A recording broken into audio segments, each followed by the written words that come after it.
Bueno, ya estamos en el aire con Román en cabina de controles y tenemos la visita también del ángel de la tecnología de la radio, el maestro Daniel Pupio, que oficia también como director de la radio.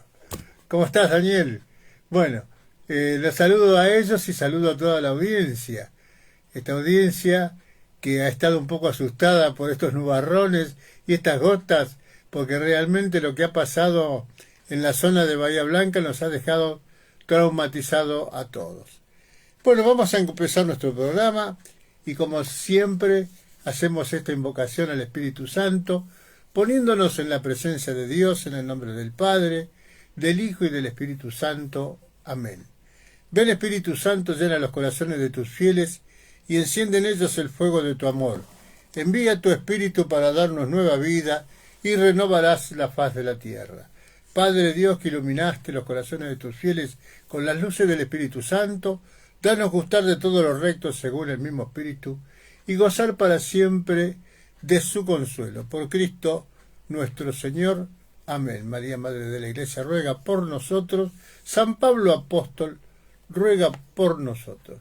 Bueno, hoy es 26 de marzo, ya de este 2025, ya hace unos cuantos días de que se está como disipando, sin embargo no debería ser así, esto que conmovió al país entero, que fue la inédita inundación en la zona de Bahía Blanca. Estoy conectado por Facebook con la gente de Bahía Blanca, así que les quiero mandar un mensaje. Lo voy a hacer durante los primeros minutos de la radio. Así que les quiero mandar un mensaje, como lo hago todos los miércoles, desde aquí, desde Neuquén, desde Radio Divina Providencia.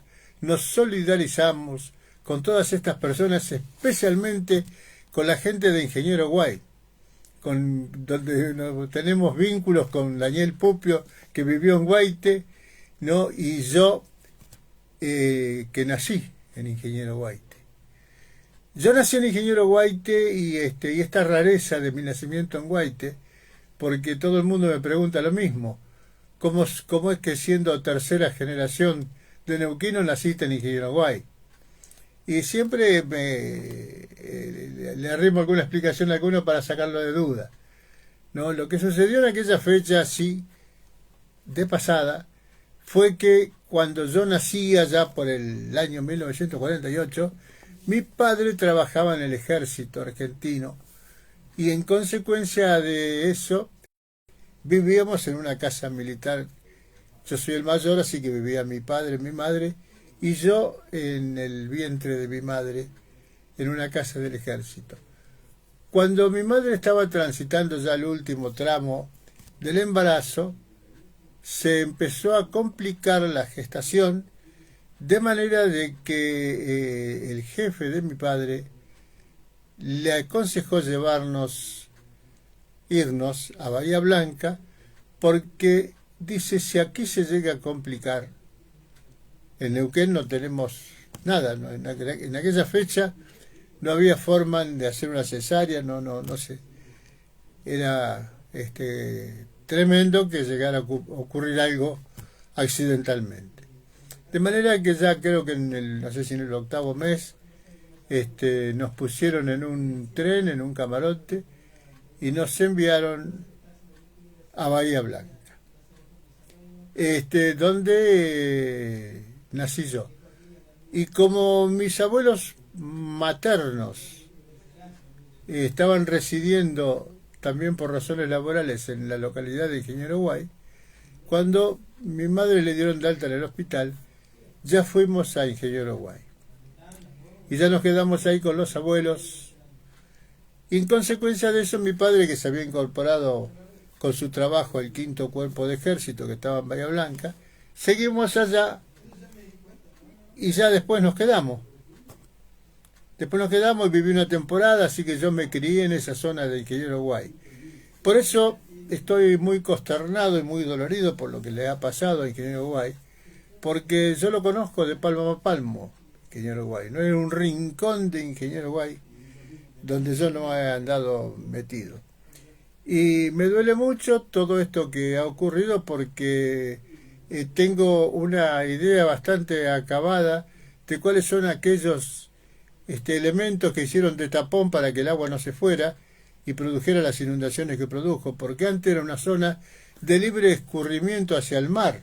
No había forma más allá de que siempre sufrió de las napas altas, en Ingeniería hacías un pocito de 20 centímetros de profundidad y ya tenías agua.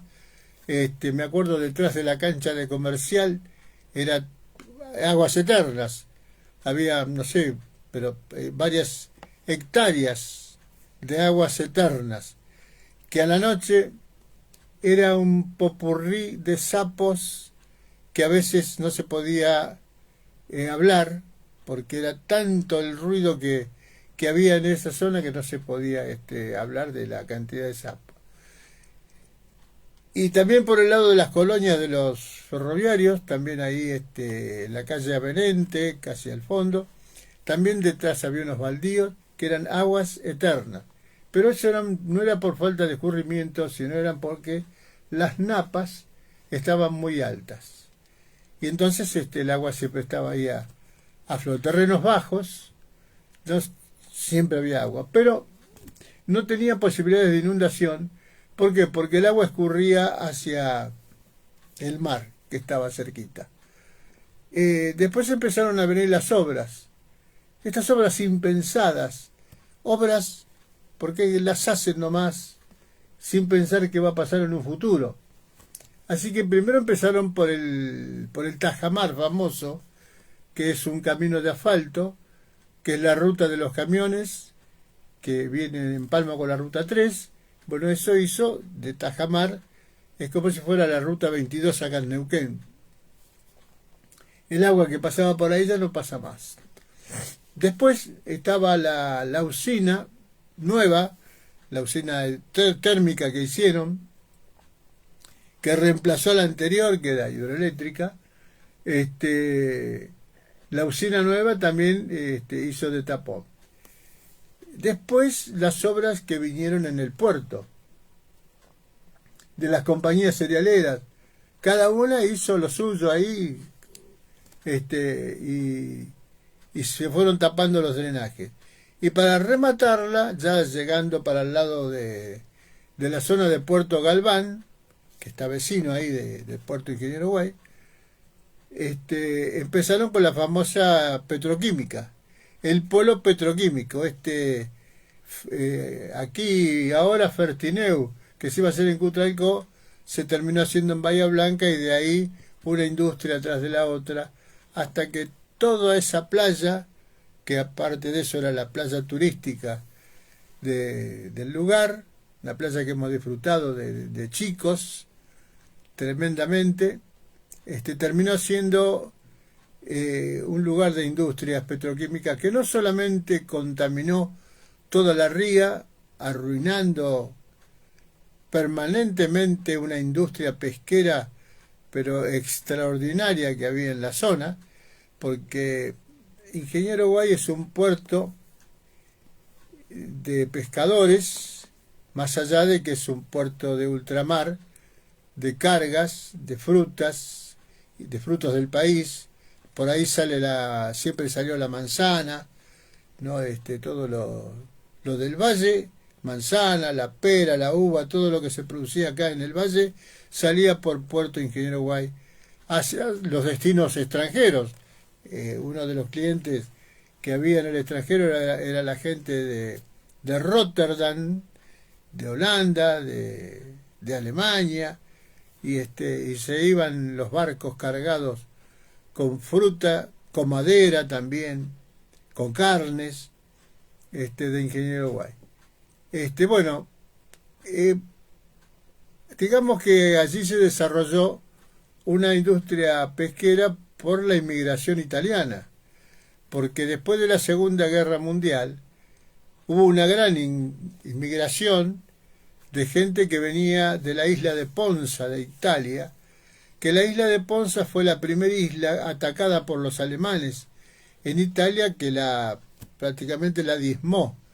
Entonces la gente empezó a inmigrar y muchos de ellos primero vinieron a la América, estuvieron por Brasil, por Buenos Aires, y después Mar del Plata, y una gran cantidad recaló en Ingeniero Guay, y allí con sus lanchas formaron una agrupación pesquera muy grande, de muchísimas lanchas pesqueras.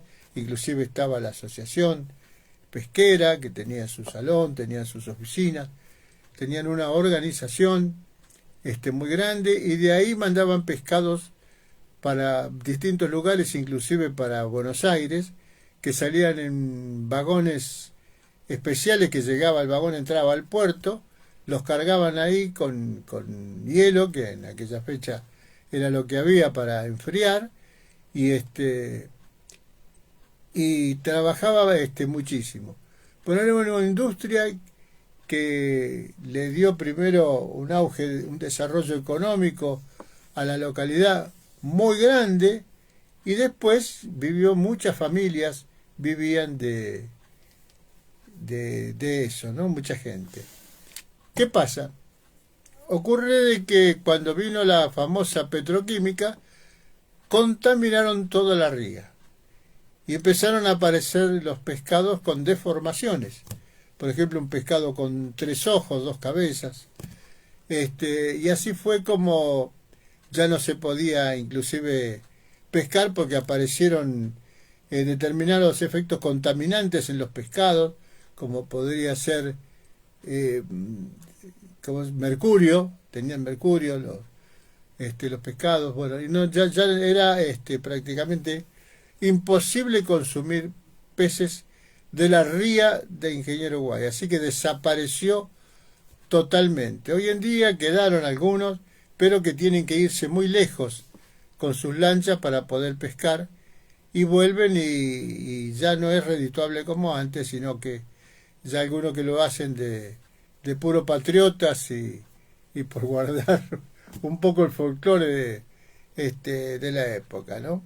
Así que estas cosas que se hacen sin pensar, no, donde solamente priman los intereses, tratando de sacar ventaja de alguna manera, sin pensar en el futuro, ¿no?, que arruinaría esta industria. Y no solamente que arruinó la industria, sino ahora nos encontramos con que hizo todo hizo un tapón enorme, un gran tapón, ¿no?, que no permite el drenaje de las aguas. De manera que fue lo más castigado Ingeniero Guay, ¿no?, porque se llenó de agua y no se fue más. Todavía están llenos de agua. Yo llamé por teléfono a varios amigos a ver cómo estaban. Algunos zafaron, como dice el criollo, ¿no?, y otros se llenaron de agua. Uno de ellos, una amiga, la llamo por teléfono y me dice: mira, dice, hasta ahora estamos bien. Dice, no ha entrado el agua. No hizo más que cortar conmigo. A los 10 minutos tenía 1 metro de agua adentro de la casa. No, una pileta de natación tenía dentro de la casa. Terminó de hablar conmigo y se le llenó la casa. Venía el agua, ¿no?, ya en camino, ¿no? ¿Eh? ¿En qué zona de Guaite fue eso? Y eso fue en la calle Plunque, entre San Martín y Belgrano. ¿De las vías para allá, de las vías para acá? De las vías para el lado del puerto. Y de las vías sería para el lado de la cancha comercial. Para el lado de la cancha comercial, sí. Porque por otra parte, eso fue lo insólito, es de que no se pudo calcular las pendientes, porque lugares altos se llenaron de agua y lugares bajos no se inundaron. Así que bueno, vamos a la tanda, Romancito. Bueno, queridos amigos de Ingeniero Guay, los saludo a todos. Les mando este micro para saludarlos especialmente, la gente amiga de Bahía, la gente de Guay. Siempre estamos solidarizados con ustedes. Un gran saludo.